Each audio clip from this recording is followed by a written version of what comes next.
Agora o profeta Isaías, ele diz, inspirado pelo Espírito Santo, ele diz: não temas, ó filho de Jacó, povozinho de Israel, eu te ajudo, do Senhor e teu Redentor é o Santo de Israel. Como foi dito no início da pregação, redenção. Redenção é redimir. Um redentor é alguém que está redimindo alguém. E redimir é a mesma coisa que remir. E remir seria praticamente a mesma coisa que adquirir de novo. Readquirir. Um redentor, muitas das vezes no Antigo Testamento, era um parente, que nem seria no caso de Ruth, que protegia aquele familiar, aquele parente tão amado. Protegia, guardava, ajudava, auxiliava. Que nem foi o caso de Boaz com Ruth, um redentor, o qual Noemi e seu marido tinham ido para os campos de Moab, porque em Israel havia uma fome. Havia fome em Israel e eles foram para Moab. Lá os seus 2 filhos de Noemi casaram com 2 mulheres. Um casou com Ruth e outro com Orfa. Mas agora Paulo fala que morreu o marido de Noemi. Morreu também os 2 filhos de Noemi. E restou somente Noemi, Ruth e Orfa. Agora Paulo fala que Noemi, ela decide voltar para sua terra. Noemi agora já velha, vai saber a idade. Ela decide voltar.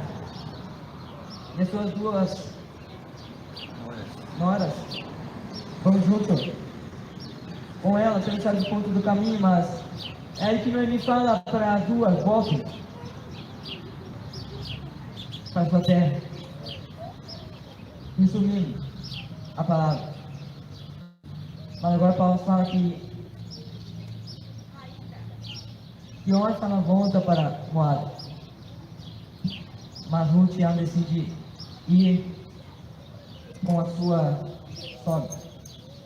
Eu vou aqui ver se acho o texto aqui de Ruth, uma declaração de amor, quem sabe, de Ruth para sua sogra, coisa que é difícil nesse tempo. Ela fala, no capítulo de número 1, versículo 16, disse porém Ruth: não me instes para que te deixe e me afaste de ti, porque onde quer que tu fores, irei eu, e onde quer que pousares a noite, ali pousarei eu. O teu povo é o meu povo, o teu Deus é o meu Deus. Onde quer que morreres, morrerei eu, e ali serei sepultado. E faça assim o Senhor e outro tanto, se outra coisa que não seja a morte me separar de ti. Um amor, quem sabe, não muitas das vezes visto na Bíblia. Um amor de nora para a sogra, que se apegou à sua alma, ela se apegou à sua sogra, estava decidida a não deixá-la. E bom, lá foram eles para Israel. Lá a palavra nos fala que Ruth foi colher espigas, foi buscar espigas, aquelas espigas que caíam, que os ceifadores deixavam cair. Certas mulheres iam lá e pegavam. Então a palavra nos fala que ela foi aos campos de Boaz. E lá a palavra nos fala que o rendidor, ele viu Ruth, achou graça em Ruth. E a palavra, resumindo, a palavra nos fala que havia um outro parente mais próximo que ele. E se ele não quisesse remir, então ele a remiria. A palavra então nos fala que Boaz então remiu a Ruth. E de Ruth descendeu Obed, do qual veio Jessé, do qual veio Davi. E aí vai a descendência do Cristo, o Messias. Bom, mas aqui o que importa nesta parte, o que eu quero ressaltar nessa mensagem, é a redenção.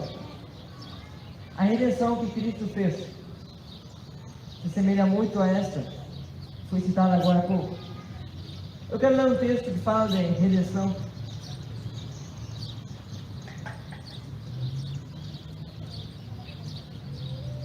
Vamos lá para o livro de Jó.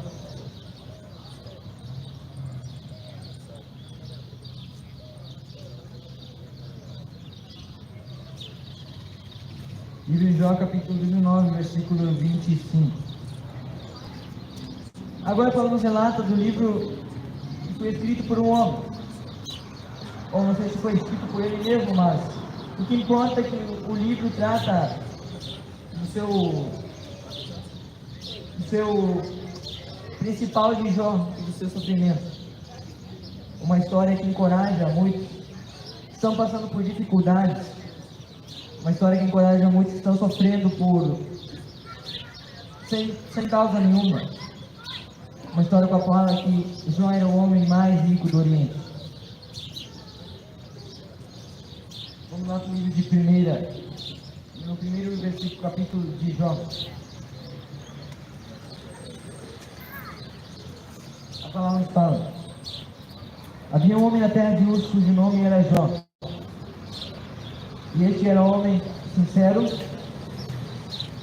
reto e temente a Deus, e desviava-se do mal. Um homem justo, um homem íntegro, temente a Deus, que se desviava do mal. Um homem que andava na linha, como diríamos, nos padrões de Deus. Um homem o qual não se desviava nem para a esquerda nem para a direita, mas se desviava do mal. Há muitos que veem o mal na frente e vão direto para ele. Jó não. Ele via o mal na frente, desviava. Via o mal na sua frente, desviava. Por quê? Porque ele tinha temor ao Senhor. E o temor ao Senhor é o princípio da sabedoria. Temer a Deus. Temer não é ter medo, não. É reverenciar. É ter, diríamos, respeito pela pessoa de Deus. Bom, agora então fala, quero ler aqui Jó 19, 25. Porque eu sei que o meu Redentor vive, e que por fim se levantará sobre a terra. E depois de consumir a minha pele, ainda em minha carne verei a Deus. Vendo-ei por mim mesmo, e os meus olhos que não outros o verão. E por isso o meu coração se consome dentro de mim. A palavra nos fala que Jó, na sua angústia, ele começa a falar. Ele começa a dialogar, quem sabe, com seus amigos, dizer: eu sei que o meu Redentor vive. Ele tinha uma certeza, uma convicção. Ele não tinha dúvida no seu coração. Ele disse: eu sei que o meu Redentor vive, e que por fim se levantará sobre a terra. Ele fala: depois de consumir a minha carne, olha, aliás, depois de consumir a minha pele, ainda a minha carne veria Deus. Agora Jó, ele diz: eu tenho certeza de que ainda depois de eu morrer, vai haver uma ressurreição. E lá eu verei. Ele fala: em minha carne, ainda em minha carne, ele tinha certeza que ainda vivo, em sua carne veria a Deus. É uma convicção tremenda. Imagine você muito diante da tribulação, da peste, da morte, nessa pandemia que muitos partiram para a eternidade, sem a certeza da salvação. Muitos, quem sabe, deixaram de Deus por causa da doença, por causa da enfermidade. Mas Jó não. Jó, ele tinha uma convicção, uma certeza. Poderíamos dizer que tinha uma fé, porque a fé é o firme fundamento das coisas que se não veem. E a convicção das coisas que se esperam. Jó, ele tinha a fé no seu coração, de ainda poder ver a Deus na sua carne. Ele fala: mesmo que ainda eu morra, eu tenho fé, e eu o verei na minha carne. Vamos ler aqui depois de consumir a minha pele, ainda em minha carne verei a Deus. Nós podemos dizer que isso que Jó falou aconteceu bem antes e depois, Adel. A palavra fala que Jó, agora a palavra fala,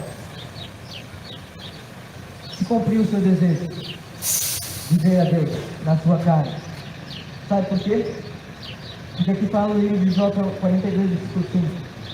Com o ouvido dos meus ouvidos ouvi, mas agora te veem os meus olhos. Agora, os olhos de Jó podiam ver o seu Redentor.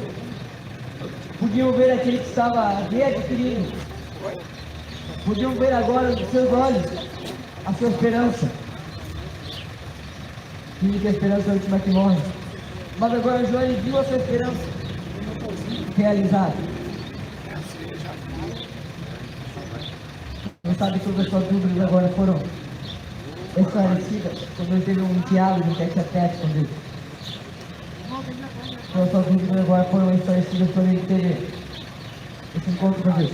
Porque ele fala, com meus ouvidos, eu ouvi. Vou reler aqui.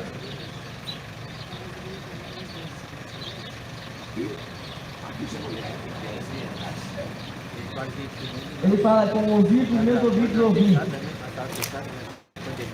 mas agora eu vejo os meus olhos.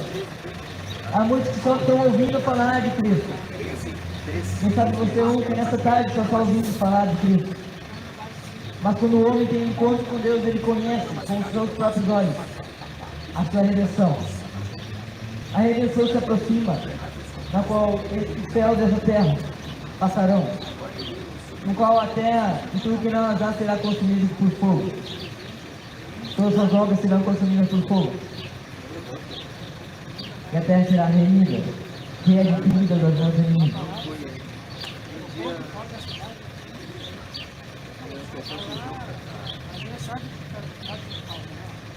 Fala para mim, depois de consumir a minha carne, a minha pele, a minha carne verei a Deus. Há muitos que pensam que nem Jó estão já acabados, que não tem mais esperança para eles. Eu quero te dizer uma coisa: se Deus não tem um plano na tua vida, ainda do leito da morte ele pode te levantar. Ainda de dentro do caixão ele pode te levantar, porque para nada é impossível. Se Deus tem um plano na tua vida, ele faz o impossível, move céu e terra, para que a sua promessa se aconteça. Agora, se você bota empecilho, aí já é o problema do teu. Se você bota empecilho para a vontade de Deus, o problema já não é de Deus, é do homem. Quero ler o livro de Jó, capítulo 14, versículo 7. Gente, porque há esperança para a árvore que, se for cortada, ainda se renovará, e não cessarão os seus renovos. Que envelhecer na terra sua raiz, e morrer o seu tronco no pó, aos filhos das águas, brotará, e dará ramo, como a planta. Agora Paulo fala que Jó, ele perdeu tudo que tinha. Perdeu filhos, ovelhas, bois, vacas, perdeu jumentos, gado, camelos, perdeu tudo. Ficou somente com um caco na mão se esforçando. Mas agora quando fala, ele tem uma convicção. Ele expressa que ele diz, ainda há esperança para a árvore que, se for cortada, ainda se renovará, e não cessarão os seus renovos. Há muitos que pensam que já foram cortados por Deus. Há muitos que pensam que já foram destituídos da presença de Deus. Aqui ainda o sol não baixou ainda. Deus muitas das vezes está somente te provando para ver a tua fidelidade. O sol está alto ainda lá, ó, atrás lá. A palavra fala. É quase 7 horas da noite aqui. aqui no livro de Jó, capítulo 14. Por isso que o terminal tá vazio. Ainda há esperança para a árvore, se for cortada. Ainda renovará e não pensarão nos seus renovos. Para os homens, algo que já foi cortado, já não tem mais vida, já não há esperança. A árvore, símbolo de vida. Uma árvore frondosa, símbolo de vida. De bênção de Deus. Mas agora para nos relata, nos dá um cenário, nos dá uma panorâmica de que a árvore agora foi cortada. Muitas vezes os homens cortam, pegam uma chave e começam a cortar na árvore. Está dando fruto dentro da casa do Senhor. Mas agora a palavra nos fala que Deus, para Deus ainda há esperança para esta árvore. A árvore pode estar seca, pode ter secado já suas raízes no pó, pode estar cortada a árvore, mas ainda há esperança para a árvore cortada. Quero te dizer uma coisa neste fim de tarde. Se você está numa situação difícil, tem Deus, porque ainda há esperança para a tua vida. Muitas das vezes os homens olham, julgam e dizem: aquele ali não tem mais jeito, aquele ali é uma árvore cortada, já secou, não tem mais jeito. Deus não quer mais aquele ali. Quero te dizer uma coisa, muitas das vezes Deus usa aqueles ali para surpreender, porque aos olhos humanos acabou a vida, acabou a esperança. Aos olhos de Deus ainda há esperança para a árvore cortada, ainda há esperança para aquilo que já morreu, para aquilo que já não tem mais vida.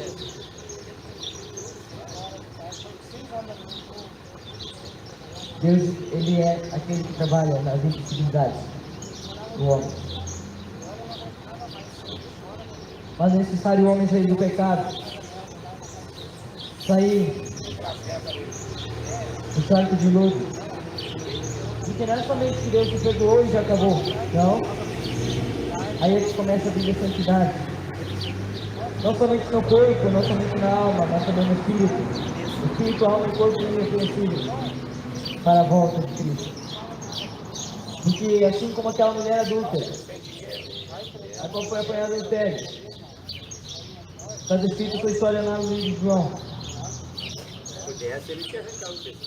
Livro de João, capítulo 8. Ela foi apanhada em adultério. Foi perdoada por Deus. Mas quer saber de uma coisa? Jesus disse assim: vai e não peque mais. Uma vez que Deus te limpou, é necessário você continuar nessa vida de purificação. Você não pode voltar novamente para o charco de lodo. Você não pode voltar novamente para a imundícia. Você tem que vir para Cristo, porque a palavra fala: ficando de fora os cães, os feiticeiros, os que se prostituem, os homicidas, os idólatras, qualquer que ama e comete mentira. Sabia que há muitos idólatras em cima dos púlpitos de igrejas? Sabia que há muitos idólatras em cima dos púlpitos de altar, nas igrejas? Há muitos idólatras de time de futebol, são amantes de si mesmo, idolatria. Há muitos que amam mais a si mesmo, são idólatras do seu próprio corpo. Outros que idolatram um cantor, uma pessoa, um mortal, que virá para descer para o pó. Tema a Deus e guarde os seus mandamentos. A Paulo nos fala que ainda há esperança para nos cortar. E o Redentor ainda está na terra. O Redentor está pronto para remir essa terra do pecado, para remir essa terra das mãos do diabo.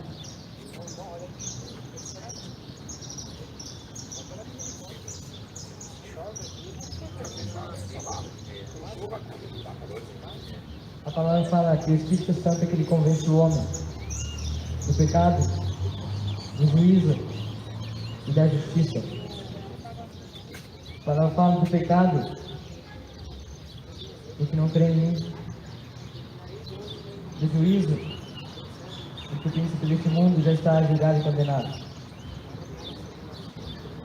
Da justiça porque vou para o meu Pai e não me vereis mais. A justiça de Deus já está na terra. A espada de Deus está desembainhada e quem a colocará no seu lugar novamente? A espada de Deus já está na terra, você não percebeu ainda? Mas como assim a espada de Deus, Senhor? A espada de Deus está na terra por meio dessa pandemia que veio. Você foi milhões. E ainda a espada do Senhor continua na terra. Porque a palavra fala que ainda virá mais perto. Eu não vim aqui para te anunciar que vai vir tempos melhores. O falso evangelho anuncia que tempos melhores virão. Quer que te diga uma coisa? A palavra não fala isso. E quem distorce a palavra é mentiroso. A palavra fala que tempos trabalhosos virão sobre a terra. Tempos em que os homens seriam mais amantes de si mesmos do que amigos de Deus. Tempos que os homens seriam como estranhos nos ouvidos para não ouvir a palavra de Deus. A verdade, ela começaria a incomodar os homens. A tal ponto, a verdade incomodou os homens ao ponto de eles tirarem Estevão para fora da cidade e apedrejá-lo. A tal ponto, a verdade incomodou que eles tiraram a cabeça de João Batista. A tal ponto, a verdade incomodou que Tiago ele foi morto ao fio da espada. E se não fosse Deus mandar o seu anjo para libertar Pedro, Pedro também iria para a morte. A verdade já me incomoda, que é bom que incomode mesmo. É sinal de que ela está fazendo efeito. Uma palavra que, quando o pregador prega e agrada a todos, não é palavra de Deus. Porque a verdade ela tem que incomodar, sim. Muitas das vezes o homem não gosta de ouvir a verdade. Tampa os ouvidos, faz de conta que nada está acontecendo. Prefere fechar os olhos para a realidade e que perceber que a vinda de Cristo está mais perto do que nunca. Esta terra será consumida por fogo e enxofre como foi lá em Sodoma e Gomorra. Não será mais como foi no dia de Noé. Não será mais por água.